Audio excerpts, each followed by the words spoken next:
Good morning.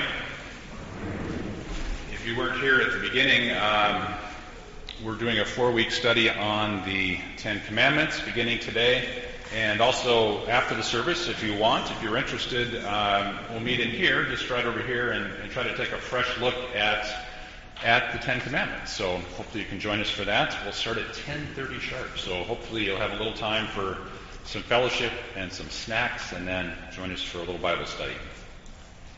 Now you might say, if you remember back to the reading, you might say, I thought we were doing the Ten Commandments, but I didn't hear any Ten Commandments.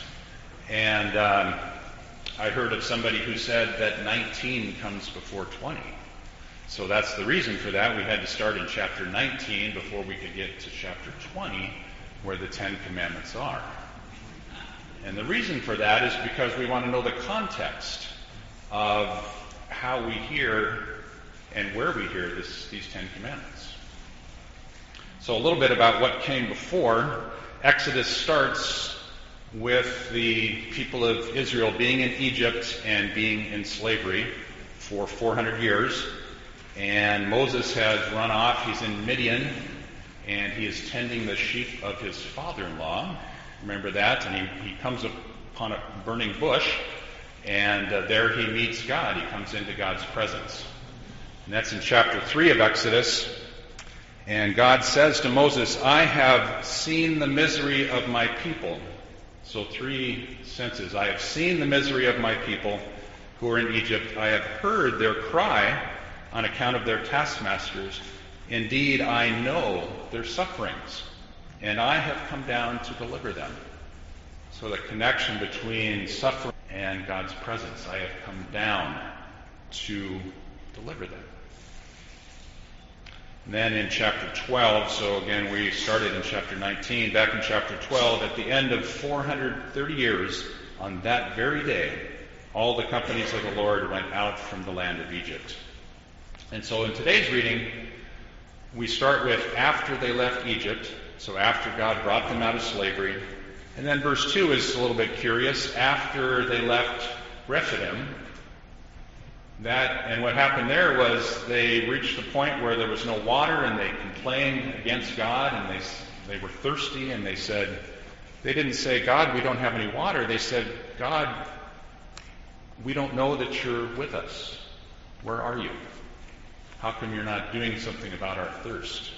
So that connection between suffering and God's presence with us. And then we finished up today's reading. We dipped our toe into chapter 20. I am the one, God says, who brought you out of slavery in Egypt. So notice 3 things there. God saw their misery and knew their suffering, and so God acted. Secondly, that God's solution is his presence with the people. And that connection, think about the connection between presence and suffering, and how oftentimes, if we are suffering, we are experiencing, we think, a lack of God's presence. So I want to offer 3 things about our reading today. First, you yourselves have seen. So God starts out by saying, you have seen. He brings them to Mount Sinai, and they're at the foot of the mountain, and God is present with them. The cloud has descended on the mountain, and God says, you have seen what I have done. How I have brought you out of Egypt and out of slavery. So God has done this, and Psalm 118 said, this is the Lord's doing. It is marvelous in our eyes. So that's the context in which we will hear the Ten Commandments. This is where we start. What God has done, and it is marvelous in our eyes. And then next God says in verse 4, how I carried you on eagle's wings and brought you to myself. And then verse 5 says, now if you obey me fully and keep my covenant, then out of all the nations you will be my treasured possession. And somebody on Tuesday morning said, wouldn't it be great if we were God's treasured possession? I don't remember who said that, but Bob said, I think facetiously, but maybe speaking the truth. You've got to be careful what you say, because it might come back to haunt you. I don't know if I want to be God's treasured possession if it includes 40 years in the desert. Maybe not. And we don't often think about that, do we? That wilderness would include suffering. We who are so intent on making ourselves as secure as we can, and secondly, as comfortable as we can, that's pretty much our priority, security and being comfortable. And if we figure we have those two things, then it will all be good. So we probably don't pay a lot of attention to what wilderness means. That it means a lack of security for those people. It means they could not have been very comfortable. Their only source of security and comfort was God himself and his presence. And so then the question was, would that be enough? And when they got thirsty at Rephidim, which Moses renamed the place Meribah and Massah, because those words apparently mean complaint and quarreling. They quarreled with God. Are you not among us? But as the people finally, so they're at Mount Sinai now, but as they wander in the desert for 40 years and they're finally at the end of their journey and they're getting ready to go into the promised land, which is the culmination of all of this, Moses gives a very long sermon. You think mine will be long. All of Deuteronomy is Moses' sermon to the people before they go into the promised land. But he says in chapter 29, the clothes on your back, he tells the people, have not worn out. You spent 40 years wandering through the desert in hardship, insecurity, and lack of comfort. But your clothes on your back have not worn out, and the sandals on your feet, they too have not worn out, so that you may know that I am the Lord your God. So the point is not suffering or lack of suffering and how that indicates God's presence where it doesn't. The point is presence itself and how God is with us even in the midst of suffering. Our expectation shouldn't be whether or not we experience suffering and whether or not that means that God loves us or not. But to hold on to the promise that God is with us no matter what, and that God will bring us to our promised home, despite trials and sufferings, that we can say, it is well with my soul, even in the midst of that. One of our favorite pieces of Scripture, right, is Psalm 23. Even though I walk through the darkest valley, I fear no evil, for you are with me. So this is about God's presence with us. Then the third part of the reading that I want to make sure that we notice is that God says, you will be for me a kingdom of priests and a holy nation. And think of that as the renewal of God's promise to Abraham back in Genesis, where he promised blessing for Abraham, that he would have descendants and he would have a land that he could call his home, but it didn't just end with him and what he was receiving, that also through him the nations of the world would be blessed. So it was a renewal of God's promise that included purpose that went beyond themselves and extended to others. They were brought out of slavery. They were carried on eagle's wings. They were to become God's treasured possession. But all of this was not in a vacuum, just by themselves. With God, it impacted all those around them as well. So I tell you all this because it's the same for us as Christians today and as God's church today. We too have seen what God has done. We have the cross and what all that means for us about Jesus' death for our sake and his being raised to new life so that we would live in his name.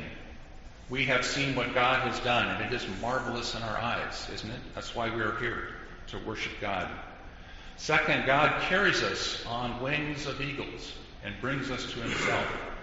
Think about your baptism in those terms, that God has made you his treasured possession. He claims you and names you. He says, you are mine. You are my child. You are my treasured possession. But for us too, our expectation and the reality is that that journey includes suffering and struggle. And to expect otherwise is only to be disappointed. So we might be tempted to say, I don't know about you, but if this is what it means to be God's treasured possession, 40 years in the wilderness, I don't know. Maybe I'd just as soon not. We may wonder whether God is with us or not. I want to show you a little video to kind of help us think about that. The book tribe is reading this little book called Suffering, and I've invited all of you to read it because I think it's a wonderful message and something that we really need to think about. Somebody in the book tribe offered this video from an atheist thinking about God for us in the book tribe to think about as we're reading this book. So take a look. It's about 2.5 minutes.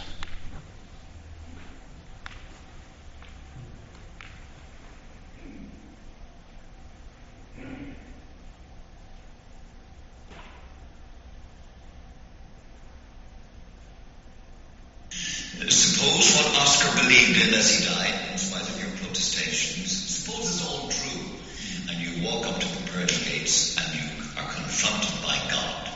What will Stephen Fry say to him, her, or it? I will basically, that is the Odyssey, I think. I'll say, bone cancer in children? What's that about? How dare you create a world in which there is such misery that is not our fault? It's not right. It's utterly evil. Why should I respect a capricious, mean-minded, stupid God who creates a world which is so full of injustice and pain? That's what I'd say. And you think you're going to get in? But I wouldn't want to. I wouldn't want to get in on his terms. They're wrong. Now, if I died and it was Pluto, Hades, and if it was the 12 Greek gods, then I would have more trouble, because the Greeks they didn't pretend not to be human in their appetites and in their capriciousness and in their unreasonableness. They didn't present themselves as being all-seeing, all-wise, all-kind, all-beneficent. Because the God who created this universe, if it was created by God, is quite clearly a maniac, utter maniac, totally selfish, we have to spend our life on our knees thanking him. What kind of God would do that? Yes, the world is very splendid, but it also has in it insects whose whole life cycle is to burrow into the eyes of children and make them blind. They eat outwards from the eyes. Why? Why did you do that to us? You could easily have made a creation in which that didn't exist. It is simply not acceptable. So, atheism is not just about not believing not believing there's a God, but on the assumption that there is one. What kind of God is he? It's perfectly apparent. He's monstrous, utterly monstrous, and deserves no respect whatsoever. The moment you banish him, life becomes simpler, purer, cleaner, more worth living, in my opinion. That sure is the longest answer to that question I ever got in this entire series.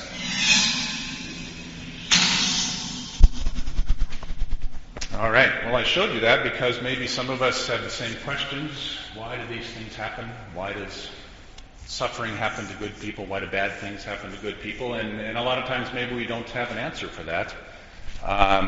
It's also why I want us to read this little book. So, see, it's not very long. How many pages? 130 about. Yep, exactly. So, think about it. Maybe we'll start that July 1st. So obviously he's decided that the 40-year journey in the wilderness is not worth what is promised at the end of the journey. But again, if we struggle with those questions ourselves, it would be good for us to come up with an answer, with a response, not only for ourselves, but if somebody else like him has the same questions. So thinking about that for a couple of days, since I watched that, there's at least 2 false assumptions that I think he makes. And there's probably more, but came up with 2. God's promise is not the avoidance of suffering. To expect somehow that we shouldn't suffer if there is a God and if we believe in that God just sets us up for disappointment, doesn't it? Instead, so it's not a question of whether or not there's suffering. Instead, it's a question of presence. It's the issue of God's presence and the promise of God's presence with us, no matter what. So that we are able to say, it is well with my soul. That even with suffering, we have the hope and the certain promise of a future with God. That's what God is promising. He never promised in the beginning that we wouldn't suffer. The second is, if you heard what he said about God, I think he has an inaccurate view of who God is and what God's character is. And maybe a lot of us struggle with that as well. Again, not to be redundant, but I think this little book will help us think about who God is and what God's character looks like and what that is. So I think, though, just to give you a little taste for that, think about Jesus and think about his character and think about how he reveals God. So if we're celebrating Trinity Sunday today and one of the parts of the Trinity is God the Son, if Jesus is God divine fully, just as much as he is fully human, what does his character say about the character of God? So the third one, you will be for me priests and a holy nation to bless the nations around us. And how might that apply to us? I would ask us to think about what is the connection, what is the function of a priest?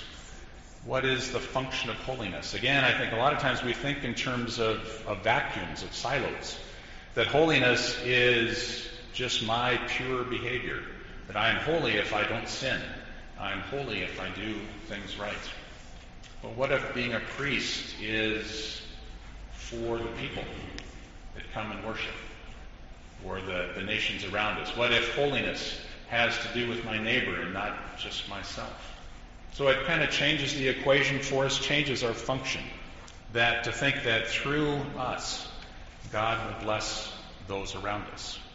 That is our function and our purpose as priests and as a holy people. So in conclusion, we are about to sing your favorite hymn, You Are Mine, and listen to the refrain again. Do not be afraid. Think about our life in the wilderness. Do not be afraid, I am with you. I have called you each by name. Come and follow me. I will bring you home. I love you, and you are mine. So we live today not in the expectation that we won't have to endure suffering, that life will not sometimes be a struggle, but we live with the hope that even if this occurs, we can still say, it is well with my soul. This is about God's presence with us. This is about, because of our hope, that we can shine as lights in the world today. Amen.